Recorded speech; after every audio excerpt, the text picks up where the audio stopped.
Maybe I'm just weird. Sometimes I can't wait to get up, get ready, and find out what the day holds for me. Today is one of those days. I want to see everything I can without missing a thing before it all changes. Well, the more things change, the more they stay the same. Some places have form, the places are rearranged. If you could read my mind, you know it's a crying shame. And I'm here to say something lost is something gained.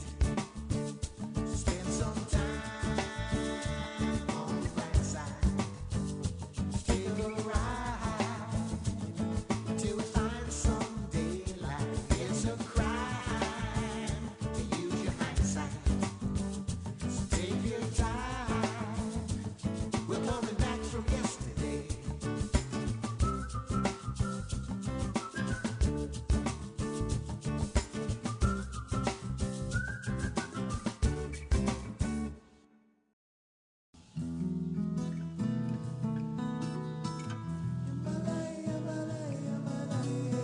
San Diego, California is a beautiful town.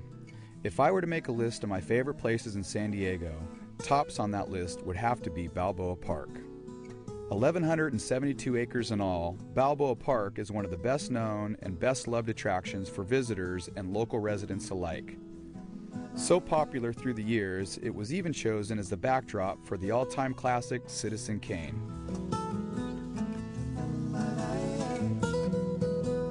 It all started back in the early 1900s. To promote the opening of the Panama Canal, an exposition was organized, not only to celebrate the big event, but more importantly, to promote San Diego as the destination of choice. Balboa Park was chosen for the location of the exposition, which was great, except for one problem. None of this was here, not even the trees. So, construction began, creating some of the finest architecture and landscape in the world. And in 1915, San Diego hosted the Panama, California Exposition. Thousands of people showed up, and the event was a huge success. Truly a Hollywood backdrop, today Balboa Park is a legacy of beautiful buildings and incredible landscapes. Located just minutes from downtown, it's the largest urban cultural park in the country, home to 15 major museums, top-performing arts venues, beautiful gardens, and of course the world-renowned San Diego Zoo, which is an episode all in itself. With so many directions to go, my first stop was the visitor center. Inside you'll find gifts, snacks, maps, and more importantly, a live body to talk to. I met Ranger Kim Duclos. Kim has been a ranger in the park for 13 years and was cool enough to show me around. As we drove to the outskirts of the park, Kim began to tell me about the incredible work of one woman named Kate Sessions. Noah, this park was originally almost a largely deserted mesa top here with just a little low-lying scrub vegetation, but virtually no trees to be seen. So for the first years of the park, it was just a very barren area. It was really the arrival of Kate Sessions, sometimes called the mother of Balboa Park, who gave started the first plantings, actually had a nursery here in the park for nearly 10 years, and really began to make the park look much as it does today. Over the years, it's believed that Kate Sessions planted more than 1,000 trees throughout the park. Amazing the influence one person can make. Another big-time advocate of Balboa Park was George Marston. His home, the Marston House, is located on the edge of the park and would be our first stop. Marston actually had a great deal of land. His property extended all the way across the canyon where the 163 now runs to the other side. In fact, that was one of the very first developed subdivisions near the city of San Diego. There is also a canyon that has now been donated to Balboa Park that we still refer to as Marston Addition, that is kind of a nice natural canyon that comprises part of Balboa Park. So a lot of acreage out here, the direct result of the generosity of the Marston family. The coolest thing about the Marston House is the fact that right next door is Marston's Garden, which is now a public park. Beautiful and quiet, it's definitely one of San Diego's hidden treasures.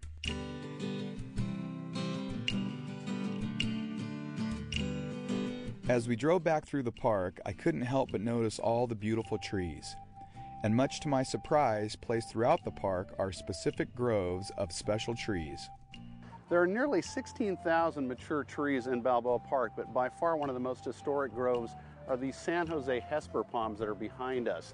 They were collected by Kate Sessions and Dr. T.S. Brandegie back in the early 1900s, transplanted here, and as far as we know, this is the first place these were ever seen outside of Baja California. There are also several other Baja California palms here, Guadalupe Island palms, blue Mexican fan palms, and then sprinkled in amongst those are actually Joshua trees that you would normally find in the Mojave Desert. So that just shows you how many different things from different parts of the world you can grow right here in Balboa Park.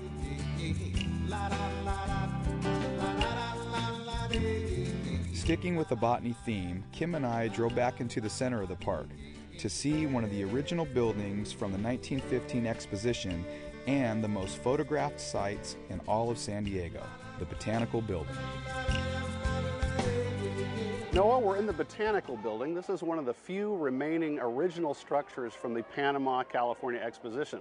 Now, during that first World's Fair, San Diego, frankly, didn't have a lot to show off, but they thought we have great weather here in San Diego. So somebody got the idea of growing plants from all over the world throughout Balboa Park, but especially in this Botanical Building. They had mainly semi-tropical plants that could be grown where you had this little bit of cover and shade provided by what was at the time the largest lath structure in the world.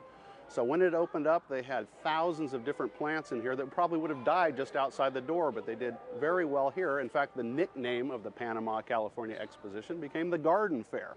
And this huge structure that was about 250 feet tall, 60 feet high, 75 feet wide, showcased just anything that you could grow in San Diego.